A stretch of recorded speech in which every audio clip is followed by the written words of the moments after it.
감사합니다. 한 주 동안 우리 성도들을 지켜주시고 무엇보다도 또 큰 수술을 앞두고 있는 또 전집사님의 가족을 지켜주셔서 수술을 잘 마칠 수 있도록 하나님이 함께 하신 것 감사합니다. 무엇보다도 또 우리들의 삶의 자리에 함께 동행하여 주셔서 우리의 자녀들을 하나님이 지켜주시고 큰 사고 없이 자녀들이 또 한 주 동안 건강하게 자랄 수 있도록 주위의 환경과 여건을 조장하시고 인도하신 하나님 앞에 감사를 드립니다. 하나님, 무엇보다도 우리의 삶의 자리에 늘 동행하여 주셔서 우리가 한숨을 짓고 또 우리가 한탄을 하고 또 우리가 고민하는 모든 부분까지도 섬세하게 간섭하여 주시고 인도하셔서 하나님의 자녀가 이 땅에 살아가는 데에 더욱더 하나님을 의지하고 살아가는 그 삶의 모습들이 날마다 우리의 삶에서 연습되어지고 또 반복되어져서 하나님을 더욱더 의지하는 것이 어제보다는 오늘이 더 깊어지고 넓어질 수 있도록 하나님 은혜 부어주시기를 간절히 바라고 원합니다. 하나님 아버지, 하나님, 오늘 또 이 시간에 우리가 예배를 드립니다. 우리의 삶의 자리에서 하나님 앞에 예배 드리는 첫 주간입니다.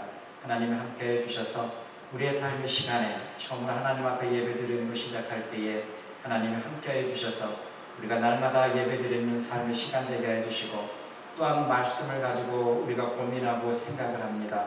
이 말씀 앞에 우리의 삶을 뒤돌아보게 하시고 또 그 말씀을 붙들고 갈 수 있는 첫 시간이 될 수 있도록 인도해 주시기를 원합니다. 우리 두 분 조국을 향해서도 기도합니다. 하나님 아버지, 가난과 또 어려움과 또 자녀를 잃은 슬픔 가운데에 발을 뒹굴거리면서 기다리고 있는 가족들을 위로하여 주시고 하나님 그들을 함께하여 주셔서 그들이 일상생활 가운데 빨리 회복되고 그들의 삶의 자리에 돌아가서 건강하게 살아갈 수 있도록 축복하여 주시고 인도하여 주십시오. 그 상처만 붙들고 평생 그 어둠 속에 거닐고 있는 삶의 모습이 아니라 이제는 삶의 자리에서 건강하게 살아가는 또 다음 세대를 준비하면서 살아갈 수 있는 건강한 내면들이 될 수 있도록 하나님 축복하여 주시고 인도하시고 무엇보다도 교회들이 그들을 품고 기도할 수 있도록 하나님 함께 해주시기를 원합니다. 정치와 모든 부분들까지도 하나님이 복 주셔서 우리 민족이 세계 민족 가운데 쓰임받을 수 있는 민족 하나님이 사용하여 주시고 또 하나님 아버지 가난과 고통 가운데 있는 이들이 또 그 민족, 우리 민족 가운데 쓰임받을 수 있도록 그들의 삶의 자리에도 하나님 양지가 될 수 있도록 축복하여 주시기를 원합니다. 하나님 아버지, 우리가 오늘 말씀을 가지고 서 있습니다. 이 말씀 안에 우리가 하나님의 음성을 듣게 해주시고 또 하나님 우리에게 원하시는 것이 무엇인지 또 우리가 어떠한 삶을 살아야 되는 것인지를 고민할 수 있고 생각할 수 있는 오늘의 말씀이 될 수 있도록 인도하여 주시옵소서. 감사합니다. 예수님의 이름으로 기도하옵나이다. 아멘.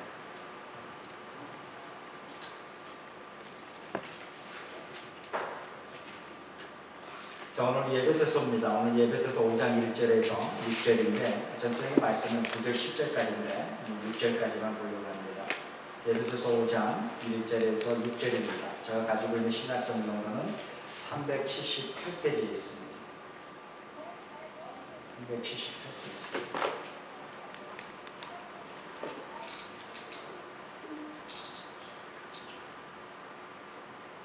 378페이지에 있습니다. 같이 한번 읽겠습니다. 그러므로 여러분을 사랑하는 자녀답게 하나님을 본받는 사람이 되십시오. 그리스도께서 여러분을 사랑하셔서 우리를 위하여 하나님 앞에 향기로운 예물과 제물로 자기 몸을 내어주신 것 같이 여러분도 사랑으로 살아가십시오. 음행이나 온갖 더러운 행위나 탐욕 그 이름조차도 여러분의 입에 담지 마십시오. 그렇게 하는 것이 성도에게 합당합니다. 더러운 말과 어리석은 말과 상스러운 농담은 여러분에게 어울리지 않습니다. 오히려 여러분은 감사의 참말을 하십시오. 여러분 이것을 확실히 알아두십시오. 음행하는 자나 행실이 더러운 자는 탐욕을 부리는 자는 우상 숭배여서 그리스도와 하나님 나라의 상속을 받을 목이 없습니다. 여러분은 아무에게나 헛된 말로 속아 넘어가지 마십시오. 이런 일 때문에 하나님의 진노가 순종하지 않는 사람에게 내리는 것입니다. 여러분, 바울의 편지들은 고린도전서, 후서, 그 다음에 계속적으로 바울의 이야기 편지들을 보면 이런 이야기가 굉장히 많습니다.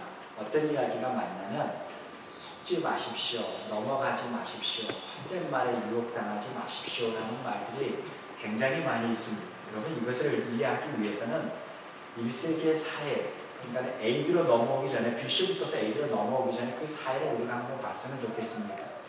오늘날에 뭐 지금은 과목이 그게 있는지 모르지만 우리 때는요 도덕윤리라는 과목이 있었어요. 그래서요 도덕과 윤리를 가르쳐요.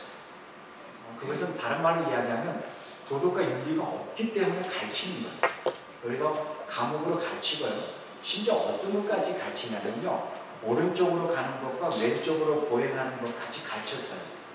이해가 안 되겠지만 오른쪽으로 가야 된다. 그리고 이쪽으로 오는 사람은 왼쪽으로 가야 된다라고 하는 것까지 가르쳐요. 왜 그러냐면 안 가르치면 복도가 너무 복잡하거든요. 그러니까 그 보행까지도 가르치는 거예요. 심지어 길거리에 침을 뱉으면 안 된다라는 것까지도 가르쳤어요. 휴지를 버리면 안 된다라는 것까지 가르쳤어요. 오늘날에 그것이 기본 상식으로 돼 있을지 모르지만 예전에 저희 때 교육을 받을 때는 그것이 상식이 안 돼 있다 보니까 그 부분을 가르치는 거죠. 심지어 어떤 실수까지 하게 되냐면요. 줄 서는 것까지 실습을 하게 되고요. 줄 서는 것까지 가르치는 거예요. 다시 이야기하면 개판이니까 이것까지 가르쳐서 성장하게 해야 되겠다는 어떤 교육의 목적이 있는 거잖아요. 다시 이야기하면 도덕과 윤리가 세팅이 돼 있지 않냐고 기본적인 마인드가 돼 있지 않냐니까 가르친다는 거예요.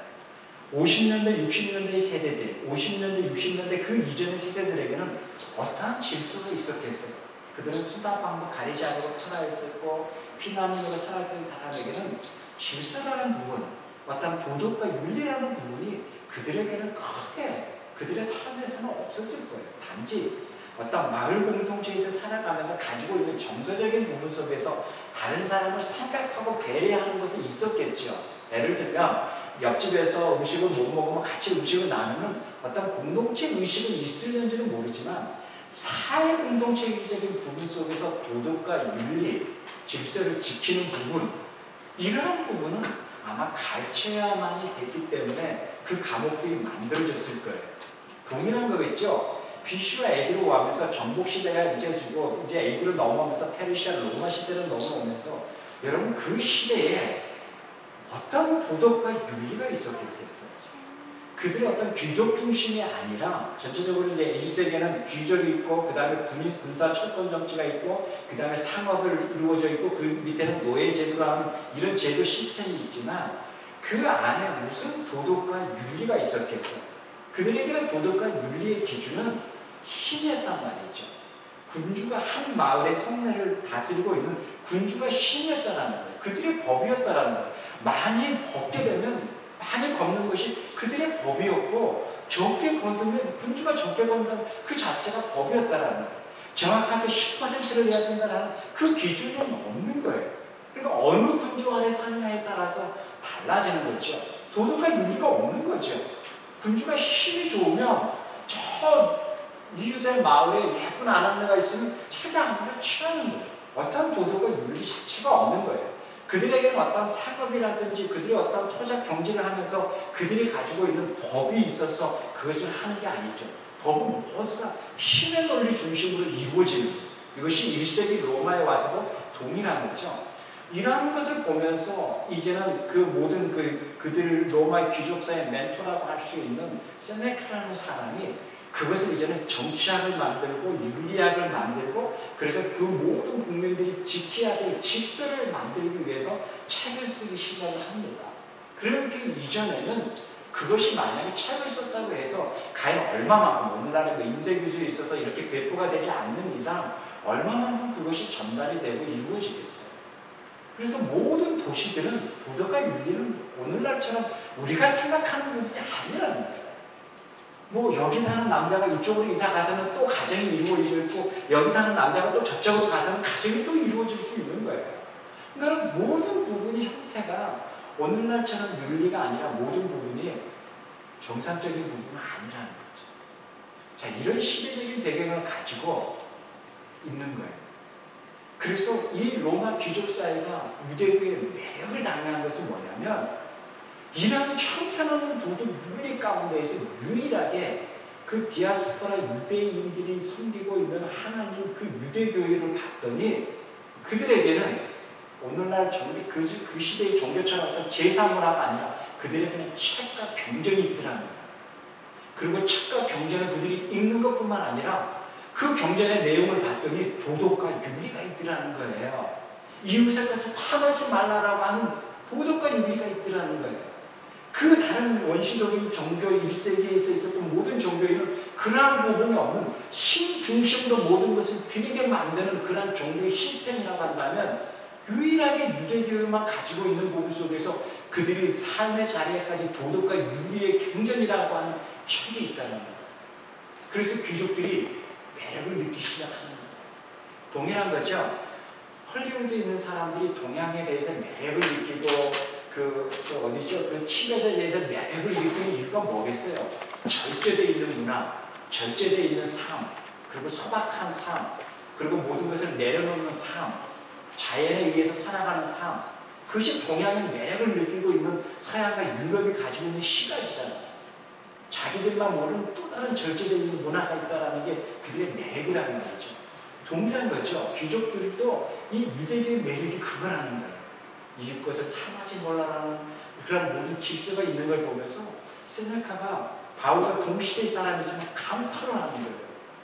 야, 그래서 이 유대 사람들이 가지고 있는 질서가 있구나. 그래서 이 유대 사람들은 그때 당시에 모든 것은 유대 사람들은 장사밖에 안 했지만 그들이 시장 중심으로 장사하면서 야채 장사하면서 그 모든 것이 야채 장사에서 그날 팔아서 남은 것은 그 시장 중앙 중심에다가 모든 것을 내놓는 거죠. 왜냐하면 오늘날처럼 냉장 시스템이 되어 있지 않으니까. 그렇게 되면 해직무료하게 유대뿐만 아니라 그 노예들, 어떠한 사람들도 자기들이 필요한 것만큼 그것을 가져가서 사용하는 시스템. 이것이 뭐예요? 유대교인들이 가지고 있는 그들 안에 내면에 있는 도덕과 윤리, 모든 것을 나눈다라고 하는 그 부분을 보면서 귀족들이 매력을 느끼기 시작하는 거죠. 자, 그래서 이제는 유대교에 관심을 갖기 시작하는데 얼마 지나지 않아 베드로와 바울이라는 사람이 나타나서 그 유대교뿐만 아니라 그 유대교 안에서 또 다른 것을 이야기하는 거예요. 그러면서 예수의 복음을 전하기 시작을 하는 거죠. 그러고 난 다음에 오늘 우리가 읽었던 이 배경의 역사를 보면 지금 설교도에 나와 있지만 그들의 삶의 모습 속에서 무질서하고 살아가는 모습 속에서 바울이 그들에게 이야기하는 거죠. 절대 속아 넘어가지 마라. 모두가 다 내가 꼭 이렇게 살아야 되는 것인가? 이 모든 예배소에 있는 사람들이 모두가 다 이렇게 사는데 굳이 나 혼자 이렇게 꼭 살아야 되는가에 대했을 때 바울이 이런 일침을 가하죠. 절대 그런 유혹에 넘어가지 마라. 그리고 절대 그러한 것에 살아가지 마라. 그러면서 바울이 이야기하는 게 뭔지 아세요? 탐욕을 바울이 가장 무섭게 질책하는 거예요. 탐욕의 중심이 뭐예요? 욕심이거든요. 그 모든 것의 출발의 제 출발은 탐욕으로부터서 출발되는 거거든요. 이 욕심이 자리 잡게 되니까 뭐예요? 결국은 죄가 자리 잡고 우리가 사망한다라고 이야기하잖아요. 그래서 바울이 이 부분 속에서 계속적으로 죄에 대해서 3절에 대해서 이야기하고 있고 4절, 5절, 6절에 보면 지금 예배소에 어떠한 삶을 살아가고 있는가에 대해서 이야기를 하고 있는 거예요. 그런데 이 삶은 굳이 믿지 않는 사람의 삶? 그게 아닌 거예요. 다시 이야기하면 교회를 다니는데 교회만 다니고 그 다음에 교회 밖에 나가면 동일하게 이 삶을 지금 살고 있는 거예요. 그래서 바울이 편지를 쓰는 거죠. 그러한 삶을 살고 있지만 그리고 너희들은 이러한 삶을 살아야 된다라고 이야기하는 편지의 대상이 누구예요? 지금 이 대상에게 이야기하고 있는 거예요. 그러면 이 대상 또한 거룩한 삶을 살고 있다면 뭐하러 이러한 이야기들을 하겠어요? 결국 이들 또한 동일하게 이러한 삶을 살 수밖에 없다는 것이 바울이 너무너무 이해하고 있기 때문에 그렇지만 그러한 삶을 살지만 그래도 우리는 그리스도 안에서 새 옷을 입고 그런 욕심과 탐욕보다는 하나님의 나라를 추구하면서 살아가야 되지 않느냐라고 이야기하고 있는 게 바울입니다. 여기서 우리가 좀 고민해봐야 될 부분이 있는 거예요. 왜냐하면 바울이 이러면서 너희들이 지금 이렇게 무질서하고 살아가는데 너희들은 곧 지옥에 갈 거다. 바울은 이렇게 편지를 정리하지 않아요. 그 시대 문화 속에서 그렇게 살아갈 수밖에 없는 그들을 충분히 이해하는 것이 바울의 내면인 거죠. 그러면서 바울이 그들에게 뭐예요? 그러한 삶에 속지 말라고 끊임없이 강구하고 있는 삶입니다. 이것은 바울의 신학에서 중요한 거예요. 뭐냐면 그 삶을 살고 있는 그리스도인이라 할지라도 하나님의 자녀라는 이제 이것을 이제 한국으로 넘어가면 이게 어떻게 해석되냐면요. 이런 사람은 지옥 간다고 해석됩니다. 하나님의 자녀 속에 성숙함과 비성숙의 차이가 있는 거예요. 조금 더 바르게 가는 바른 성숙함의 차이가 있는 거죠. 그 다음에 비성숙의 차이가 있는 거죠. 우리는 자꾸만 신앙에 대한 하나님의 자녀됨을 어디에 잣대를 가지고 탁 흑백으로 했냐면 도덕과 윤리의 잣대를 가지고 흑백을 하는 거예요. 그러니까 나중에 바울이 이제 에베소 6장에 가서 이야기하지만 이렇게 살아가는 삶이나 이렇게 하는 삶이나 모두가 우리는 하나님 앞에 죄인이다라고 이야기하는 거예요. 이게 바울이 가지고 있는 매력이에요. 바울이 이러한 부분 속에서 이렇게 살고 있는 이들을 향해서 질타하면서 뭐 지옥에 떨어질 사람들이라고 그러고 막 질타한다 그러면 바울이 무섭게 느껴지는 거죠. 그런데 바울은 이러한 삶의 자녀나 또 이러한 삶의 자녀는 모두 우리가 하나님 앞에 빚진 자다라고 이야기하면서 바울이 끊임없이 그들을 향해서 애타게 이야기하면서 이러한 삶의 모습보다는 이러한 삶을 살아야 된다고 복음을 제시하는 게 바울의 복음의 특징입니다. 그래서 예배소서 가지고 있는 모습 보세요. 자, 3절에 보면 이렇게 이야기해요. 음행이나 온갖 더러운 행위나 탐욕으로 이름조차 너희들이 담지 마십시오라고 합니다. 이것은 뭐예요? 그렇게 살고 있다라는 거예요. 이게 왜 그러냐면요. 각 도시의 중심에 이방의 신전이 있는데요. 이 이방의 신전에 1세기에는 심지어 어린 자녀까지도 신전에 바치는 문화가 있었어요. 그것은 건강한 문화는 아니죠. 그 페르시아 바벨론에서 나왔었던 이상한 그 신전의 문화죠. 오늘 뭐 성경 공부할 때 그게 나오는 그런 부분이 있는 거죠. 여러분 멕시코 남반에 가면은 거기에 보면 이제 그 여행을 갔다 왔는데 거기에 보면 큰 웅덩이에 아이들을 바친대요. 어린아이. 그래서 비를 달라고 하고 그 심리 노예용을 하기 위해서 아이를 바친다는 거죠. 동일한 거죠. 우리가 사사기에 보면 그러한 이야기들이 나오죠. 동일한 거죠. 그것이 1세기까지 오는 거예요. 그것뿐만 아니라 신전에서 접선을 한다는 거죠. 어떤 그 풍요로움을 상징하면서 그래서 온갖 더러움이 1세기 안에서 신전 중심에서 모든 것이 다 이루어진 문화인 거죠. 예배소에 가장 큰 신전이 있었잖아요. 그러니까 그 신전 문화 속에서 그게 있는 거죠. 온갖 더러움과 이러한 것에 여러분 탐지도 마십시오. 이것은 성도에게 맞는 합당한 삶이 아닙니다. 이것은 다른 말로 우리 교인들에게는 그러한 삶이 절대 합당한 삶이 아닙니다. 라고 바울이 이야기하는 거예요. 그 다음에요. 4절에 보면 이렇게 이야기하는 거예요. 더러운 말과 어리석은 말과 그 다음에 상스러운 농담으로 여러분이 그렇게 되는 그 문화와 언어와 랭귀지 속에서 어울려지지 마십시오라고 하는 거예요. 온갖 더러움과 상스러움과 남을 유혹하는 것과 이렇게 뭐 이러한 모든 것으로 여러분의 그 언어가 여러분의 입이 같이 어울려지는 문화가 되지 마십시오라는 거예요. 여러분 사람은요 그 좋은 것은 엄청나게 교육을 해도 담기 힘들지만 나쁜 것은 교육에 하지 않아도 저절로 습득되는 게 우리의 본성입니다. 욕은요 저절로 배워지는데 고치려면 너무너무 힘들어요. 오늘 지금 여기 본문에 보면 지금 그걸 이야기하는 거예요. 절대 여러분을 그러한 것에 하지 말고 여러분의 마음의 내면은 감사함의 참말로 사용하십시오. 그 언어를 사용하십시오. 그러니까 여러분이 어떤 언어를 쓰느냐에 따라서 달라진다는 것이죠. 너무너무 중요한 거죠. 그러고 난 다음에 5절은 뭐예요? 그러한 행실을, 그러한 탐욕들을, 음행과 행실의 더러움과 탐욕들을 결국 뭐예요? 우상 숭배하는 자와 동일한 등급을 이야기하는 거죠. 그러면서 그리스도와 하나님 나라를 상속받을 목은 아닙니다. 그래서 다른 말로 표현할게요. 하나님 나라와 그리스도와 하나님 나라의 상속받은 자녀는 더러움과 탐욕으로서 우리를 내어드려서는 안 됩니다. 당연히 에베소라는 도시 안에 있으면 그 더러움과 탐욕들 속에서 살아가겠죠. 근데 두 가지가 있어요. 그런 환경 속에 살아가는 것과 그 환경 속에서 자신을 내어주는 것과는 다르잖아요. 지금 바울이 이야기하는 게 그거예요. 그러한 것에 자신을 내어주서는 안 됩니다라는 게 이야기인 거예요. 바울이 끊임없이 사장에서 뭐예요? 그런 마귀가 틈을 탈 수 있도록 틈의 자리를 내어줘서는 안 됩니다라는 거예요. 그래서 예배서 5장, 6장을 넘어오면서 뭐예요? 여러분 믿음의 방패를 가지십시오. 성령의 검을 가지십시오라고 하는 이야기가 바로 이러한 배경을 가지고 있다는 거예요. 이러한 배경을 가지고 있어서 그 문화 속에서, 그 사회 속에서, 그 공간 속에서 그러한 자리를 살 수밖에 없는 사랑하는 사람과 그러한 자리를 자기의 모든 삶의 자리를 내어주는 것과는 너무나 다르다는 거예요. 이것이 뭐예요? 우리들이 삶에서 어떠한 자세로 살아가느냐. 이것은 환경을 탓할 수 있는 것이 아니라는 거예요.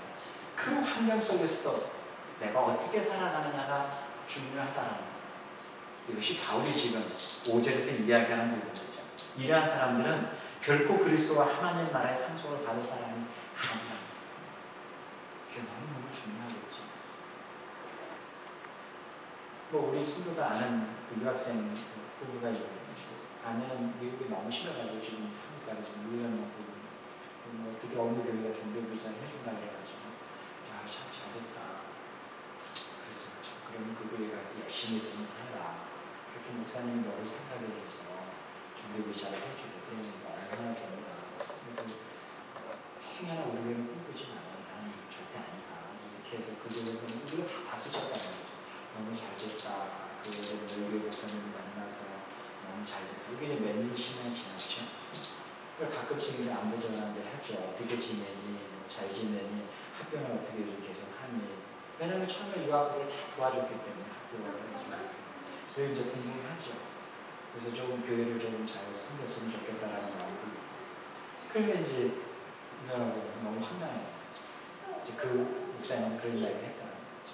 교회가 어려우니까 교회 재정이 예전에 한 3만 8천, 4만 9천 달러 밸런스가 있어야지 이 비자가 되니까 항상 그걸 유지해야 되는데 교회가 어려우니까 그 재정을 너가 좀 밸런스를 유지하면 어떠니? 라고 하니까 얼마나 또 순진해요. 우리가 아는 교회가 얼마나 또 내가 너무 세상을 모르는 가지고 순진하다. 그러니까 아르바이트하고 차 빨고 차 팔고 집에서 그 부모한테 매달 고통하시고 도움받 살지만 더 목돈을 해가지고 그 은행의 그 밸런스를 유지하는 거죠. 근데 어느 날 또 이제 그 은행을 딱 받은 돈이 이제 다 없다라는 걸 나중에 알고 돈이 이렇게 많이 막 몇천 불씩 계속 빠져오신 돈이 밸런스가 제로 가는 거예요. 목사님 이게 어떻게 된 겁니까? 목사님도 그랬다라는 거죠. 여기는 미국은 CPA가 그것을 관리를 해야 합니다. 그래서 그것을 관리를 해서 그렇게 해야만 미국 CPA가 이것을 다 사례를 하기 때문에 그렇게 한다. 또 이렇게 하니까 또 그 친구 이야기를 다 또 그렇게 들었다라는 거예요. 그래서 자기가 사례를 1,000억을 받은 걸 가지고 다시 그 어카운트에 넣어줬다라는 거예요. 교회가 어려워. 그러면서 몇 년을 이렇게 해오는 거죠. 그래서 금요일날 일주일은 그 돈을 그분이 다 먹었더라는 거죠. 근데 이제 그것까지는 너무 이제 저가 열받은 거 막 여기 튀어나오는 거죠. 같이 이제 그 한번 만나러 가야 돼. 이건 아닌데. 그렇죠. 근데 혼나는 이걸 하면 제가 기분이 같습니다. 이런 나는 좀 못 받아. 중요한 건 너무 황당하게 그 사람들 만나야 되거든요. 그러면 돈을 주겠다 그러면서 지금까지 500불밖에 안 줬다는 거예요. 그래서 이제 18일날이 10,000불 주기로 했기 때문에 그날 딱 했는데 안 주는 거예요. 그래서 이제 전화를 안 받고 나중에 텍스트가 와요. 언젠가는 갚을게. 그리고 이제 텍스트 있는 거죠. 그래서 저는 이러한 강심장은 어떻게 있을 수 있을까? 특히 이 부분이 어떻게 있을 수 있을까? 그러니까 돈을 빼가는 걸 보니까 얼마나 3,000불, 5,000불. 그러면 교회 어카운트 가능한 집사님이 있을 텐데 그걸 모르면 나중에 들어보니까 교회 어카운트가 다르다는 거죠. 자기가 따로 교회 어카운트를 목사님이고 자기가 사인하가 되고 그렇게 해서 자기가 만들고 장로님 어카운트가 메인 교회 어카운트라는 거죠. 그래야지 그죠. 화가 지도 없죠. 아니 화가 난 것은 미련한 너도 문제다라는 거죠. 나는 어떻게 그 틈을 보여주냐라는 거예요. 어떻게 그 부분을 믿을 수밖에 없기 때문에 그렇다지만 어떻게 그렇게 좀 물어보죠. 어떻게 그렇게 되냐. 이게 우리들이 일상에서 너무 많은 이야기가 많다. 저가 듣는 이야기도 이런 이야기가 너무 많다라는 거죠. 이게 뭐예요? 하나님 거죠. 탐욕이 잘 잡으니까 그 탐욕이 굉장히 거대해지는 거죠. 그래서 그 아이 이야기 들으면 가슴 아픕니다. 그 목사님이 예전에 자기 부천에 있는 교회 부목사님이셨고 자기 부모님이 시장에서 그렇게 장사를 해서 11조를 300불씩 드렸죠. 3천만 원을 벌어서 300불 드린 게 아니라 그렇게 믿음을 가지고 그렇게 할 거라고. 그리고 그 목사님뿐만 아니라 부교육자들도 항상 백화점에서 좋은 양복을 찍어서 입고 왜 그랬다니? 그랬더니 나중에 자식이 목사가 되면 그렇게 대접받아야 될 거라고 섬길 거라고 열심히. 도대체 그 교육은 왜 그렇게 가르쳐가요? 어쨌든 간에 그렇게 열심히 했는데 그 목사님 그렇게 됐다는 것에 대해서는 부모님도 충분해요. 우리 아이도 충분해요. 그런 상황이 된 거죠. 그걸 보면 상황인 거죠. 혹시 어쩌면 목사든 신부든 그 탐욕이 자리 잡으면 그 결과가 그 사람이 가지고 있는 지위가 아니라 탐욕은 엄청나게 거대해서 힘이 있어서 주의 모든 것을 무너뜨릴 만큼 인간을 망가뜨릴 수 있다. 그 사람도 처음에 그러지 않았을까. 그래서 조심스럽게 혹시 탐욕이나 사니까 카지노가 그렇게 돈을 빼가는 것은 카지노일 것 같은데 아무리 뭐 골프 좋아하고 내일 그러면 그거 내일 좋아하는 이건 도박 카지노인데 그렇게 1000불씩 몇천 불씩이면 카지노고 근데 아닐 수도 있습니다. 어쨌든 그런 부분을 베가스에 살아가면서 그런 사람들을 많이 봤거든요. 한국에서 내면하는 목사들 와가지고 저 전도사 때니까 와서 뭐 그냥 카지노를 다 나가가지고 교회 뭐 이렇게 뭐 해줄 수 없는 이런 좀 멍멍이 같은 인간들을 목사를 많이 봤단 말이죠. 그러니까는 혹시 그런 건 아니냐 이게 조심스러워지는 거죠. 결국은 탐욕 아니에요. 이게 예배소의 이야기가 아니라 지금 오늘날 우리들의 삶의 자리, 오늘날 우리의 사회와 환경에서 동일하게 나타나는 스토리랍니다. 바울이 이야기하는 거예요. 바울이 뭐라고 이야기해요? 여러분 확실히 알아두십시오라고 5절에 이야기하잖아요. 여러분 확실히 기억하십시오라고 하는 거예요. 이 말이 여호수아 10년에 나오는 말에 똑같은 어휘인 거예요. 히브리 헬라어로 번역되면서 뭐예요? 여러분은 마음에 새기십시오. 그것을 마음에 새겨서 그것을 손바닥에 새기고 기억하십시오. 이거 여호수아인 거예요. 동일한 말인 거예요. 여러분 이것을 확실히 기억하십시오. 뭐예요? 탐욕이 얼마나 무섭다라는 거죠. 이 탐욕을 가지고 있는 사람은 더러운 행실에 탐욕을 가지고 있는 사람은 우상 숭배하는 자와 같습니다라고 이야기합니다. 이런 사람은 그리스도와 하나님 나라에 목이 없습니다. 하나님 나라에 속하지 않습니다라는 거예요. 무너집니다라는 거예요. 그러면서 바울이 이야기하는 거죠. 여러분 아무에게나 6절에 보면 헛된 말로 속아 넘어가지 마십시오. 이게 우리들이 진짜 해야 됩니다. 여러분 이 사회는요. 어느 신문으로 그 사람을 믿는 게 아니에요. 헛된 말로 충분히 속일 수 있는 거예요. 그렇게 절대 그걸로 넘어가면 안 된다고 바울이 이야기하는 거예요.